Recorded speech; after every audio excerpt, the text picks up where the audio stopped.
Καλωσορίζουμε με χαρά εδώ στο Δήμο Πειραιά ένα ακόμη ευρωπαϊκό πρόγραμμα, το πρόγραμμα Cities After Dark, το οποίο αφορά στην νυχτερινή οικονομία. Στην πολύ μεγάλη προσπάθεια την οποία κάνουμε στο Δήμο Πειραιά, μέσω του Τμήματος Ευρωπαϊκών Προγραμμάτων, να μπορέσουμε να διαμορφώσουμε στην πόλη μας νέες πρακτικές και να μάθουμε από τις καλές πρακτικές άλλων χωρών, στο πλαίσιο το οποίο υπάρχουν λύσεις αυτή τη φορά στο κομμάτι της νυχτερινής οικονομίας. Για μας είναι πάρα πολύ σημαντικό. Το θέμα της νυχτερινής οικονομίας είναι ένα πάρα πολύ μεγάλο θέμα, το οποίο συζητείται στο σύνολο των πόλεων της Ευρωπαϊκής Ένωσης, που ασχολούνται και έχουν νυχτερινή ζωή, όπως άλλωστε και η πόλη του Πειραιά. Θα προσπαθήσουμε να δούμε πού βρίσκονται αυτές οι λύσεις και για τους πολίτες και για τους επισκέπτες της πόλης μας, που έχουν να κάνουν με την μετακίνηση, έχουν να κάνουν με την ασφάλεια στους δρόμους το βράδυ και τις πρώτες πρωινές ώρες.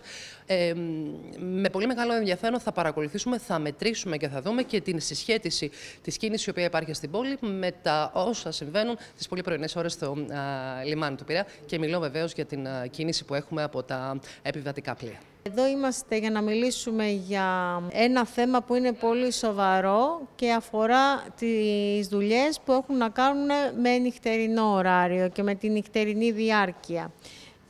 Στα λεωφορεία καλό θα ήταν να έχουμε διεύρυνση των γραμμών και το βράδυ, τη νύχτα, αλλά αυτό, όπως καταλαβαίνετε, είναι κάτι που πρέπει να το δούμε στο μέλλον, διότι υπάρχουν άνθρωποι που μπορούν να εξυπηρετηθούν γιατί δουλεύουν, γιατί έχουν κάποιες άλλες ανάγκες και τη νύχτα. Καλό θα ήταν να το δούμε, τη διεύρυνση των ωραρίων της Δημοτικής Συγκοινωνίας. Τώρα, ως αντιπρόεδρος που είμαι στα περίπτερα, υπάρχουν 24 ώρα περίπτερα σε όλη την πόλη του Πειραιά.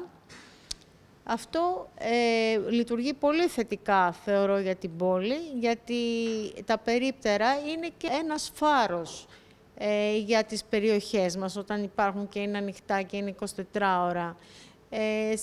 Ας σκεφτούμε την ανάγκη που γεννάται μάλλον σε μία πόλη που μπορεί σε κάποια σημεία να μην έχει αρκετό φωτισμό, που μπορεί κάτι να συμβεί. Υπάρχει μια ασφάλεια με τα περίπτερα. Το ερώτημα είναι κατά πόσο οι άνθρωποι που δουλεύουν βεβαίως μέσα στα περίπτερα είναι ασφαλείς.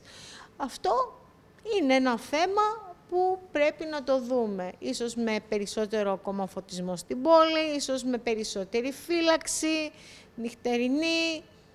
Είναι κάποια από αυτά που σκεφτόμαστε. Είμαστε λοιπόν εδώ εκπρόσωποι του Δήμου Πειραιά.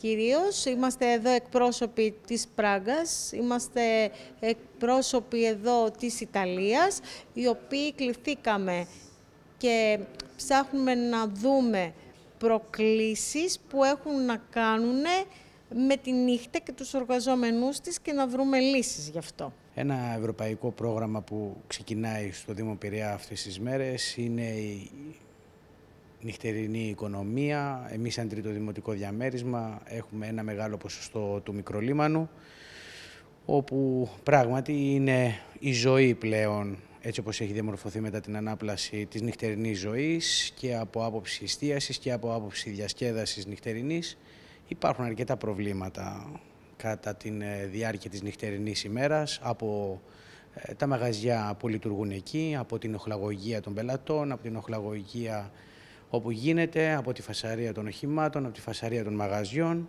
Είμαστε λοιπόν εδώ να τα συζητήσουμε, να τα αντιμετωπίσουμε, να αντλήσουμε ιδέες, απόψεις, να δούμε πώς μπορούμε να θωρακίσουμε τους διαμένοντες στην περιοχή, γιατί είναι κατοικήσιμοι, αλλά και για την καλύτερη βιώσιμη λειτουργία και του τόπου, σαν σημείο, σαν μικρολίμανο, αλλά γενικότερα ευρύτερα του Πειραιά, διότι ο Πειραιάς δεν είναι ένα κομμάτι μόνο, είναι μια μεγάλη πόλη όπου αντιμετωπίζει σε πολλά σημεία πολλά προβλήματα. Είμαστε εδώ λοιπόν να το συζητήσουμε μέσα από αυτό το ευρωπαϊκό πρόγραμμα, να αντιλήσουμε πληροφορίες του εξωτερικού, να μοιραστούμε και εμείς τις δικούς μας προβληματισμούς και να δούμε πώς μπορούμε να αντιμετωπίσουμε ορισμένα προβλήματα. Ευχαριστούμε πολύ, όπου είμαστε καλεσμένοι σε αυτή την ωραία επικοινωνία για να μπορέσουμε να πάρουμε κάποια στοιχεία.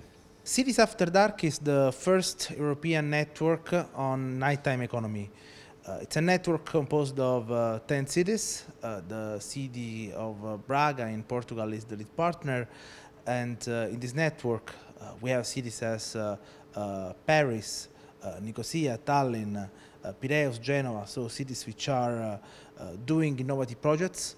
and cities that are going to work together for 2 years and a half on how to make the nighttime better for all. Nighttime economy is not just about clubs and bars, but it's about the quality of life at nighttime for all. So contrasting noise pollution, improving the services at nighttime, and making the city better and safer for all. All these elements are part of a series of reflection that the cities are going to do together, and being the first network ever created in Europe, funded by the European Union on these topics, I'm sure that this network will influence the debate on these topics, and many cities will take inspiration from the action that Piraeus and the other cities are going to do on the topic. For us in Braga, we are leading this network, and it's a pleasure to work with Piraeus because we think it's a city that could, with good examples, with the experience, and with the Greek culture, can enrich this network. And I think we are going to work very much in this matter about night economy, because, as my colleague said, it's not only about the clubs, and so many economy is making in the night, and we have to put in balance the work, and the people want to rest, but it's important to work about this, and I think this is a good reflection we are going to do, these 10 cities, and thinking about this at this time in Europe.